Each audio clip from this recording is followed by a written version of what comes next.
Hello children, this is Shachi. Welcome to my channel Red Chemistry.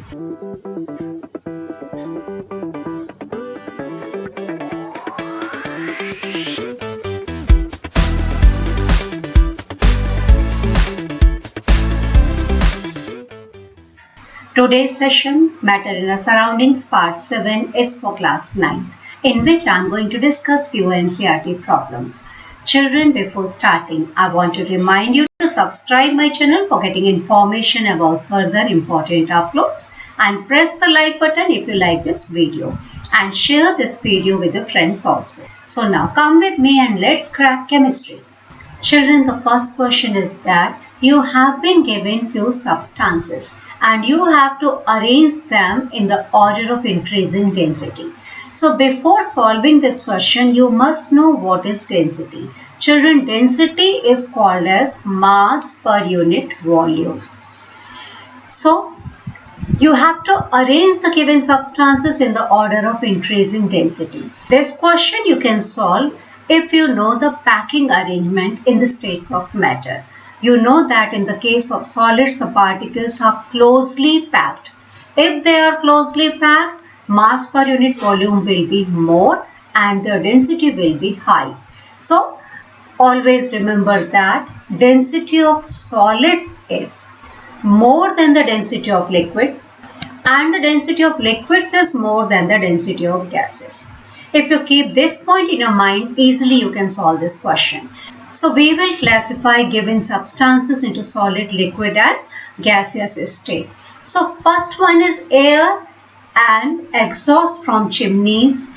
These two substances exist in the gaseous state. So the density of air will be least and the density of exhaust from chimneys will be more than the density of air. Now the leftover substances are honey, water, chalk, cotton and iron. So we know that iron, being the heaviest substance, will have the highest density. It will come in the last in the list. So now we will consider honey, water, chalk and cotton. Although cotton exists in the solid state, but it is less denser than water. The reason is that cotton is a highly porous substance. Because of the presence of pores in it, the density of cotton will be lesser than the density of water. So next will be cotton. After cotton you will have water. So now only two substances are left, which are chalk and iron. It's quite obvious that the density of chalk will be more than the density of water and the density of iron will be the maximum. I hope it is clear to you. Now next question is, you have to tabulate the differences in the characteristics of states of matter. We will tabulate the differences in the characteristics of states of matter on the basis of following 6 properties. First property is the interparticle forces. Children, you know interparticle forces are responsible for binding the particles together. So as in the case of solids, the particles are very closely packed, the interparticle forces will be maximum in case of solid state. So highest. In the case of liquid state, the interparticle forces will be intermediate. And in the case of gaseous state, the interparticle forces will be least. Now next is interparticle space. Interparticle space in case of solid state is least. So they have the least interparticle space. In the case of liquids, the interparticle spaces are moderate, intermediate. And in the case of gaseous state, the interparticle space are maximum, highest. Now shape. Solids have definite shape. Liquids have indefinite shape. They take the shape of the container in which they are placed. And the gases also, they have indefinite shape. Next is volume. Solids have definite volume. Liquids also have definite volume. In whatever container you place the liquid, its volume will always be same. Volume is the space occupied by an object, and the gases have indefinite volume. Next is compressibility. As you know that in the case of solids, the particles are very closely packed, so solids are incompressible. Liquids are almost incompressible. In case of liquids, though the particles have a little bit of space, but they cannot be compressed, so liquids are almost incompressible. They have negligible compressibility, and the gases are highly compressible. Next property is diffusion. As in the case of solids, the particles are very closely packed. They don't have any freedom of movement, so therefore diffusion shown by solids is the least. Although when solids are dissolved in some liquids, they can diffuse. In the case of liquids, the particles have some freedom of movement, so the liquids show diffusion more than solids but lesser than gases. So intermediate. They show diffusion, but it is intermediate. And in the case of gases, they show the diffusion to the maximum rate, highest rate, because the particles have complete freedom of movement. I hope this question is clear to you. Now the next question is, you have to comment upon the following. The first property is rigidity. Children, in our previous videos, we have discussed all these properties. So first property is rigidity. Rigidity is the property of a matter to resist change in its shape when force is applied on it. So you know that as in the case of solids, the particles are closely packed. They don't have any freedom of movement. The solids are very rigid. They resist the change in shape when a force is applied on them. Next is compressibility. Compressibility is a property of a matter by which its volume can be decreased by applying force. So as you know that in the case of solids, the particles are very closely packed. They don't have any freedom of movement. Therefore, the solids are incompressible. Now, in the case of liquid state, although the particles are not as closely packed as in the case of solid state, but the particles have very little space, therefore liquids are also almost incompressible. But in the case of gaseous state, the particles have complete freedom of movement. So gaseous state is highly compressible because when you apply force on them, the particles of gases, they come closer. The volume can be decreased by applying force on them. Among solids, liquids and gases, solids can't be compressed. Liquids are also almost incompressible, but the gases are highly compressible. Next property is fluidity. Fluidity is the ability of a matter to flow. So in the case of liquids, as the particles have some freedom of movement, so liquids show the property of fluidity because they can flow. Similarly, in gaseous state, the particles have complete freedom of movement. Gases also show the property of fluidity, but solids don't show the property of fluidity. Next is filling of a gas container. Children, you know that when gases are placed in a container, they have the tendency to occupy the whole of the available space. Why they can occupy the whole of the available space? The reason is that in the case of gases, the particles have complete freedom of movement. So in whatever container the gas is stored, the particles of gas will try to occupy the whole available space. Therefore, gases occupy the whole available space. They fill the entire container. But in the case of liquid state, they can't fill the entire container. Similar is the case with solid state.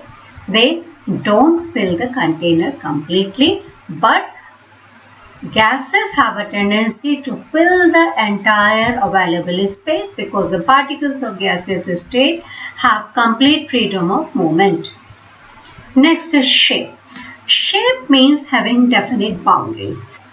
You know that solids have definite boundaries. So wherever you place a solid, its shape will always be same. But in the case of liquids and gases, they take the shape of the container in which they are stored. Reason is that In the case of solids, the forces of attraction between particles are very, very strong, but in the case of liquids and gases, the forces of attraction between particles are less. That's why they don't have a definite shape. Next question is kinetic energy. Children, you must be knowing that kinetic energy is the energy possessed by particles of matter due to its motion. And the kinetic energies of particles of a solid is minimum because the particles don't have freedom of motion. They can only vibrate about their mean position. They can only oscillate about their mean position. But the kinetic energies of particles of liquids is more than the kinetic energies of the particles of solids, and liquids, they can slide above one another. They also don't have the complete freedom of movement, but the kinetic energy of particles in a gas is maximum. Next is density. Children, density is defined as the mass per unit volume of a substance. So, if the particles are closely packed, mass per unit volume will be more. As you know, in the case of solid state, the particles are very closely packed, so therefore the density of solids will be highest.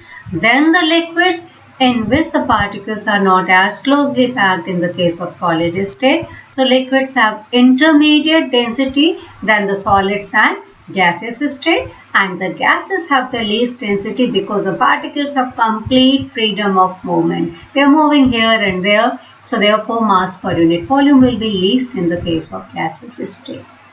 Next question is, give reasons a gas fills completely the vessel in which it is kept. Children, this answer can be given by keeping one of the very important property of gaseous state in your mind. The property is that gases have negligible interparticle forces of attraction and they have complete freedom of movement. So because they don't have interparticle forces of attraction, they have the complete freedom of movement. They are moving randomly here and there in all directions. So therefore, they fill the entire available space of the vessel in which they are placed. Second question is, a gas exerts pressure on the walls of the container. Children, the particles of gases are continuously moving, and during their movement they are hitting each other as well as they are hitting the walls of the container. So during this process they are exerting force per unit area, and you know that force per unit area is called as pressure. So why the gases are exerting pressure on the walls of the container? The reason is that they are continuously moving, and because of this continuous movement they are hitting each other as well as they are hitting the walls of the container, as a result of which they are exerting force per unit area on the walls of container, and hence they exert pressure. I hope it is clear to you. Next question is, a wooden table should be called a solid. So children, you nicely know the properties of a solid. I have discussed in my previous videos. Please refer my previous videos for more clarification. Children, a wooden table should be called a solid because of the following reasons. First reason is that it has a definite shape and volume just like all solids. Second is that it is very rigid and it cannot be compressed. It is very rigid, it can't be compressed because the interparticle forces of attraction in the wooden table are very strong. So because of the presence of extremely strong interparticle forces of attraction, the table can't be compressed and it is very rigid. And one more property is that the table doesn't flow when it is placed. It is another property of solids. So because of these properties which a wooden table shows, we can say that a wooden table is called as a solid because it shows all the characteristic properties which are shown by any other solid. Next question. We can easily move our hand in air, but to do the same through a solid block of wood, we need a karate expert. What's the reason for this? Children, we can easily move our hand in air. The reason is that air represents the gaseous state of matter. in which a lot of space is present between the particles. So because of the presence of lot of interparticle space, we can easily move our hand through air. But what about the block of wood? As the block of wood represents the solid state of matter, in which the particles are very closely packed because of the presence of least interparticle space. So you cannot move your hand through a block of wood. Even you should not try it because you may get serious injuries. Only a karate expert can move his hand through the block of wood. I hope it is clear to you. Children, next question is that liquids generally have lower density as compared to solids. But you must have observed that ice floats on water. Find out why. So children, you know that liquids generally have lower density as compared to solids. The reason is that density is mass per unit volume. So if the particles are closely packed, mass per unit volume will be more and the density will be more. So as in the case of solid state, the particles are closely packed, hence mass per unit volume will be more. Therefore, the density of solids will be more than the density of the liquids, in which particles are not as closely packed as in the case of solid state. But the question is that why ice shows anomalous behavior? So reason is that during the freezing of water into ice, a lot of empty spaces are left. So because of the presence of lot of empty space, the particles are not closely packed. And this structure is called as cage-like structure. So density of ice is lesser than the density of water because of the presence of empty spaces during the process of freezing of water into ice. As a result, volume of ice increases for the same amount of water. I hope it is clear to you.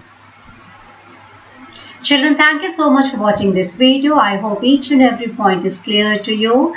Please subscribe my channel and press the like button if you like this video, and share this video with your friends also. Thank you so much. Have a nice day.